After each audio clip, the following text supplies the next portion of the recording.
Greetings all, Ferrari Man 601 here. Welcome to another 1/18th scale model car review. This, the 2005 Ferrari F2005, as driven by Michael Schumacher in the 2005 Formula One season.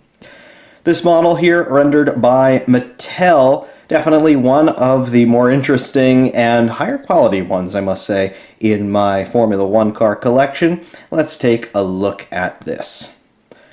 The story of the 2005 season for Ferrari is one that encompasses the adage of all things must come to an end.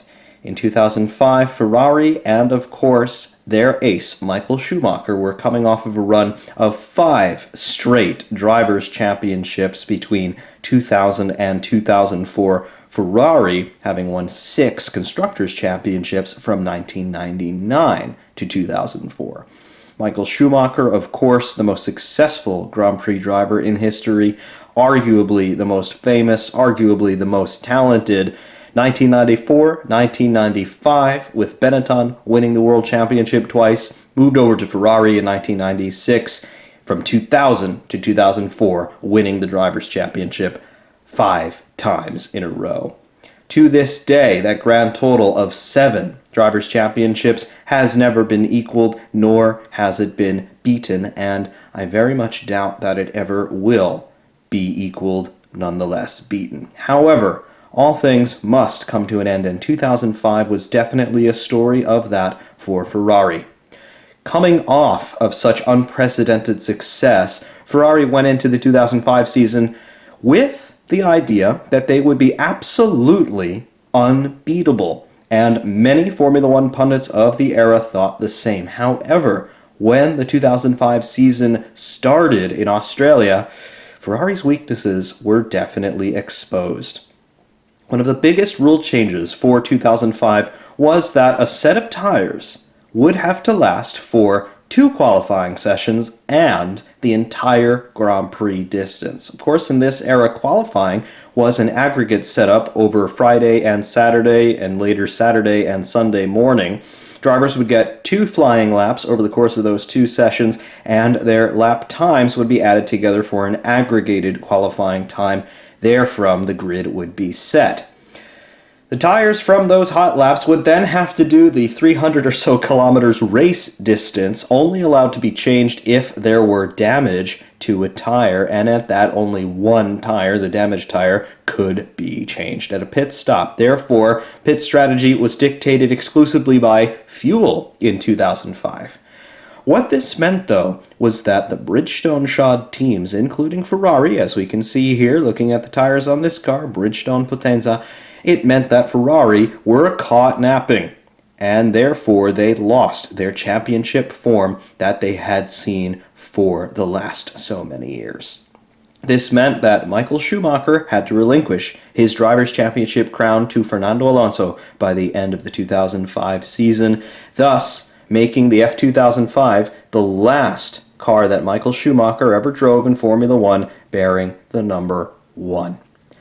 Definitely a very sad day for Ferrari fans. I actually remember the day that Fernando Alonso won his first World Championship there at the Brazilian Grand Prix. I was watching that live on TV, knowing that Michael Schumacher was no longer the world champion. In any regard, the F2005, it still remains one of my favorite Formula One cars, not because of its competition history, and we'll get into that in a moment, but I really just like the way it looks. It's a very well-sorted car from an aesthetic standpoint, and as well as from a performance standpoint. If Ferrari didn't have to comply with the rule of not changing tires, I've no doubt that this car would have been right at the front of the grid, but hey, the winds of change, they do blow, and, well, Ferrari got blown away by them. Technical specifications on the Ferrari F2005.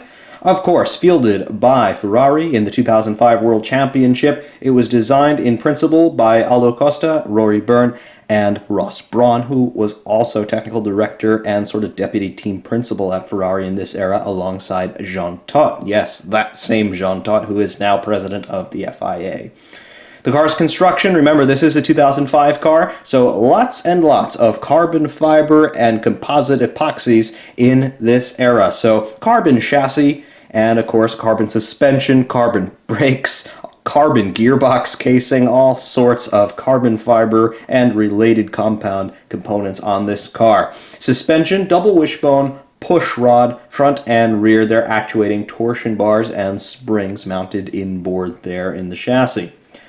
Length on this car, 4,545 millimeters or 179 inches, 1,796 millimeters or 71 inches in width. Height is 959 millimeters or 38 inches. The wheelbase, 3,050 millimeters or 120 inches. So there's your overall dimensions. The engine, the Ferrari Type 055, 3-liter, normally aspirated V10, bank angle there at 90 degrees. Official specifications, they say 900 horsepower at 19,000 RPM, although I'm pretty sure we can all agree it was generating quite a bit more than that. I would say these engines by the end of 2005, remember 2005, the last year for the V10 in Formula One, these engines were putting out over 1,000 horsepower, definitely by the end of 2005. Transmission in this car, 7-speed plus reverse, semi-automatic paddle-actuated gearbox designed in-house by Ferrari. Overall weight on this thing, 1,334 pounds or 605 kilograms was the minimum formula weight. Fuel, Shell V-Power. Lubricants, Shell Helix, and of course the tires, the linchpin in all of this Ferrari unraveling, Bridgestone Potenzas. Competition history, yeah, this is the less than rosy picture. Driven by Michael Schumacher and Rubens Barrichello through the balance of the 2005 championship. Out of 17 races, it took a single victory, scored 8 podium finishes, took 1 pole position, and set 3 fastest laps. Drivers and Constructors Championships, 0 on all counts. That sole victory for this car was the absolutely farcical 2005 United States Grand Prix, where all of the Michelin-shod teams withdrew at the end of the formation lap because Michelin said, our tires are not suitable for the turn 13 banking, that's turn 1 of the oval track in Indianapolis, therefore you're not allowed to use our rubber in the Grand Prix. So the majority of the field were running Michelin tires. They withdrew from the race. This left 2 Ferraris, 2 Jordans, and 2 Minardis, yep, 6 cars, to do the entire 73-lap distance of the United States Grand Prix. Of course, Ferrari were leaps and bounds ahead of any of the other teams on the grid, Minardi and Jordan, therefore they won that race pretty handily, but not without an internal squabble between Rubens Barrichello and Michael Schumacher for the win. Remember how Schumacher cut across Rubens after that second pit stop? Yeah. Anyway, this is what we've got from Mattel on the F2005. It is, I would say, a little bit of an Easter egg in the collection. Not because of necessarily, well, it's a Ferrari Formula One car for the mid-2000s, but because it's this particular one. The F2005 is kind of the car that everybody's forgotten about. It's the car that lost them the World Championship. And, well, for that, I think it gets a little bit of bad press, let's say. But I quite like it. It's the last V10-powered Ferrari Formula One car, and for that reason, it definitely wins in my book. Who doesn't love a V10? A V10 solves all problems. You hear that, Liberty Media? V10s, please and thank you. Anyway, here's what we've got going on. Mattel did a very nice job in this era, the mid-2000s, on these Formula One cars. Honestly, I think they look absolutely perfect. The detail that we have on here, the paintwork that we have on here, it really looks great. It still pops very nicely in the light. I hope you can see that on the camera. It's quite reflective, but it's not too reflective. I really, really like it. When we get in closer with some of the details on this car, it looks just as good. The quality of the plastic used on the wings, for example, looks very nice. You don't see any cracking. You don't see any little plastic appendages or witness marks from the molds. Everything is really nicely put together. You might notice here on this front wing, it is a triple main plane wing. You can see the slot gaps there between the wing elements. They're not actual slot gaps, that's just some black decal work to make it look like separate elements. Again, that is very much excusable. Little bit of an interesting side note about this front wing though. Take a look at what's going on here in the bottom section of the center area of the wing. You can see this little auxiliary winglet here. It's actually 2 little winglet elements there, top and bottom, and it's even got its own little Bridgestone logo on it, if you can see that there.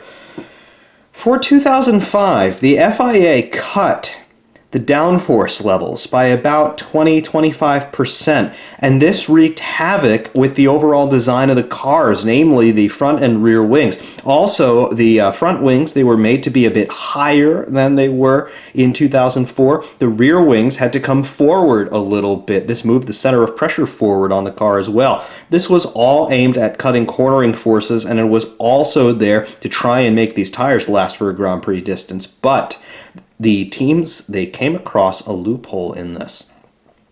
The minimum height of the wing, yes, that was definitely there in the regulations, but nowhere in the regulations did it say that the wing had to be at a uniform height all across its profile here, laterally. So what the teams decided to do was, we're going to make a spoon shape in the center of the wing. You don't really see it on the Ferrari, because here they went in a different direction with it, with that auxiliary winglet there mounted very low. But if you take a look at the Renault R25 or the McLaren MP420, you will see that they have a very deep spoon profile in their front wings. That is to get around the regulations, to go through that loophole. Ferrari, they decided to put this little array on the front wing, and it has the same effect. You're trying to get the wing as close to the ground as possible, because that's where it's going to work most efficiently, and they're just trying to claw back the downforce. That's how Ferrari chose to do it. McLaren and Renault and many other cars on the grid, look at the Toyota or the BAR, they did the same thing with that spoon profile in the wing. That's how they chose to do it, but that's the reason why. I do remember watching the 2005 season, looking at that Ferrari wing and thinking, hold on a second, why have they done that? No one else has done that. Well, no one else did do it, but that's what Ferrari did, and it was on the car for the balance of the year. Taking a look at the front suspension on this car, there it is. Double wishbone push rod. Get some light in there for you. There we go. Yep, nice carbon texturing on the suspension elements. It looks very nice. And of course, this is par for the course of mid-2000s Formula One design. Double wishbone push rod, both front and rear. Also, just getting a close look here at the nose on this car. That's what I mean when I talk about the quality of these models. It looks really nice. You can see how crisp all of the sponsor graphics are. You can see how nice that paint is as well. Looks very nice. No blemishes really in it. It looks absolutely marvelous. Moving across the midsection of the front end, here on the top of the chassis, you can see there are our pitot tubes and aerials for the telemetry transmissions, and of course radio transmissions as well, that you would get from pit to car and vice versa. Very nice. You also see the shut line there where the nose cone links up with the front of the monocoque. Underneath there, of course, when the nose is removed, you see the brake master cylinder and the fluid reservoirs for the brakes. All of that's very nice. Moving into the midsection. Now, barge board detail. Yep. Barge boards in this era of Formula One, they're coming back for 2019. They're already here in 2018, but they'll be getting a little bit bigger and being a little bit more prominent in 2019. Here's what Ferrari were doing. Very simple in their livery, just white with a red stripe rather going down there. But you can see if we move up on the barge board here, you can see looking down on it, you have that very jagged, serrated leading edge there. That's what they're just trying to do, to persuade the airflow to curve around this section of the car and start to feed the under tray as you move rears. Also, another smaller set of auxiliary barge boards running in this section right there underneath the front suspension there, the lower wishbones. Very nice. Moving into the cockpit section, there we go. There's Michael Schumacher in his office. Not so much detail going on in there, but you can see we've got the steering wheel, which is shaped in that semicircular profile that we had in that era on the Ferraris. Very nice. Also, decent detail there on Michael Schumacher's helmet with the appropriate sponsorship graphics, and of course that star pattern that he had on his helmet for pretty much his entire career. I think in the early 90s he didn't have it, but by the time he was winning his championships, he did have those stars on top. Very nice. On his helmet as well, you can see some Vodafone branding, AMD, and of course the Ferrari prancing horse on the back there, and also that very subtle yet very tasteful pattern of the German flag. Cockpit surround, devoid of sponsorship for the most part, just some Vodafone logos there on the wing mirrors, and then of course we have Schumacher and then the Ferrari logo as well on the cockpit surround. Very nice. Also, on this car, you can see the little wreath there on the air snorkel. We can't get close in enough to read it, but that would be saying Ferrari Formula One Constructors Champions 2004. When Ferrari win the Constructors' Championship, they always put this little wreath on their car someplace commemorating the previous year's Constructors' Championship. This would be the last Ferrari to bear that for quite some time, not until the F2008. In the 2008 season, they would have this wreath on the F2008 commemorating the 2007 Constructors' Championship. So a little bit of a lean period for Ferrari here, beginning in 2005. Along the side of the car, you can see these turning vanes, flow modifiers, whatever you want to call them, coming around the side pods. Nicely sculpted side pods, and it's a little bit difficult to get depth perception from this angle, but very nice cut into the bottom profile of the side pods there. Come around to the front again, you can see that profile a little bit more obviously. Coming across there is our turning vane on top.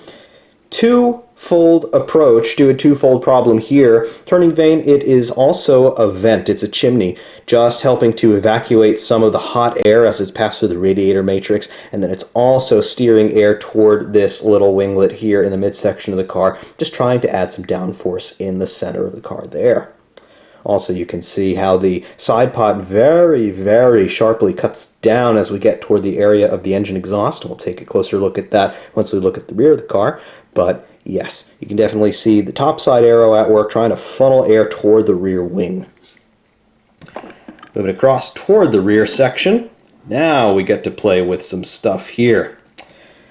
Rear wing, of course, very simple by modern standards, but par for the course in this era. Of course, you can see the rear rain light integrated with the rear crash structure there.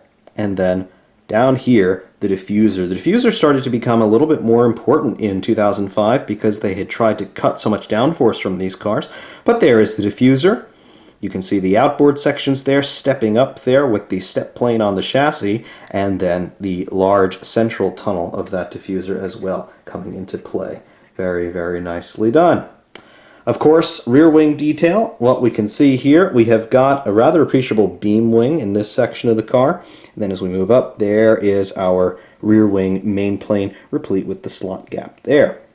Also interesting on this car, and we only saw this really in 2005, 2006, a little bit in 2007, you can see this auxiliary winglet just cutting across the rear end of the car right in front of the main rear wing. This is attached to the little flow modifiers, these little pseudo fenders, if you will, coming across the rear tires there. Again, just trying to get more downforce down through this section of the car in the midsection toward the rear. You gotta get traction through those medium and high speed corners, so put more downforce on it. That's what this black winglet here is designed to do. Also trying to create some downwash as well, maybe some of the engine exhaust flow coming through there, trying to blow the beam wing a little bit, generate even more downforce. Again, it's the quest for downforce. That is how you get performance in Formula One, at least in the mid-2000s. Moving back to the rear here, taking a look at the engine cover. These were the days before anybody was playing with shark fins or anything like that, so you just see this very nice sloping line coming down toward the rear of the car where it joins up with that little auxiliary winglet that we mentioned earlier. Very nice. Of course, the car would have Marlboro branding on it for quite a few races that year. This model, of course, being marketed to international audiences, this is in the tobacco-free spec of that livery, which, of course, we would see at quite a few races as well in 2005. Top side of the rear end. Nice exhaust outlet detail going on there from that 3-liter V10. This car had a very cool sound, particularly from the onboard shots. If you can find any onboard video of this Ferrari from 2005, really, it sounds very nice harmonic, high-pitched noise from that engine. Easily the best sounding car of 2005. Very, very cool stuff. Moving around the other side of the car, take a look at the floor detail here. You can see the nice sculpting work on the side pod as well. I like all of that. This, of course, this bottom side profile that you can see of the floor, this is what we call the reference plane. The bottom of a Formula One car is an interesting bit of geometry, not because of what they're trying to do aerodynamically, but what they're trying to do in terms of the regulations. The side of the floor here that you can see, right in this section, this is not the actual bottom of the car. This is an area that we call the reference plane, and it is from this area from which the FIA will be making their measurements for legality in terms of ride height and center of roll and things like that. But on the absolute bottom of the car, there is another section called the step plane. And if we lift the car up, you can see what we're talking about. You can see that we do not have a flat bottom on a Formula One car. There is a little section, a little stepped section, hence the name step plane. And you can see it right in here. You have the reference plane, which is higher up, and then you have a little step, and then you have the central plank on the bottom of the car. That is the actual bottom of the car, and this will have, initially it was a wooden plank, but it's actually now a composite material that has a little skid block on it, and therefore this is there for legality reasons. If you wear away too much of this plank, you will have yourself a disqualification, so don't do that. But yep, also nice to see on the bottom of this car, Michael Schumacher collection there from Mattel, and then of course all of your legalese information down here, which you can read if you are interested in that. But yeah, very, very cool. And of course there is your diffuser detail as well. Not too bad in terms of the detail on the bottom of one of these cars. Getting it back down now. Anything else to talk about in terms of aerodynamic goings on? Not so much. Of course, this being the last V10 Ferrari, we would see this design be carried over for the most part in 2006 with a few modifications, namely what you would see on the 248 F1 for 2006. You'd see a revised mirror placement here. So you see where the wing mirrors are now. On the 248 for 2006, they would move those wing mirrors from this traditional location to right here, outboard on the side pods. So that's a big difference. Other than that, though, the 248, it's a very similar car to the F2005, very much an evolution rather than a revolution, albeit with a different engine. Of course, that car, its namesake, comes from the 2.4 liter V8 formula that came in for 2006. But for the most part, the F2005 kind of raced in 2006 as well, albeit with quite a few updates and a different name. Back to the cockpit here, we talked about the detail in there. There's not much. You do see the steering wheel. It's not all that correct. There's no screen decal or anything like that on the steering wheel, but it is there. The steering is operable as well, as we will take a look at. Got that? Yep. Let's see, this doesn't quite, well, yeah, your finger can actually change the angle of the front wheels very, very slightly. Again, kind of difficult to do, no real reason why you would do it, but there it is. Steering is operable on this model. Always a nice detail to have, even though it's kind of superfluous. I do like it quite a bit. But in any regard, that is the Ferrari F2005 by Mattel. This model, it's one that I have had for a while. Initially, when I bought it, I was able to get it for very cheap. I think only something like $40 US, and obviously it would have sold for more than that brand new, but it was in great condition. The box had never been opened, and here it is. I had intended actually to sell it again. I intended to flip it and make some money on it, knowing what it was, and knowing that the seller I bought it from didn't know what it was.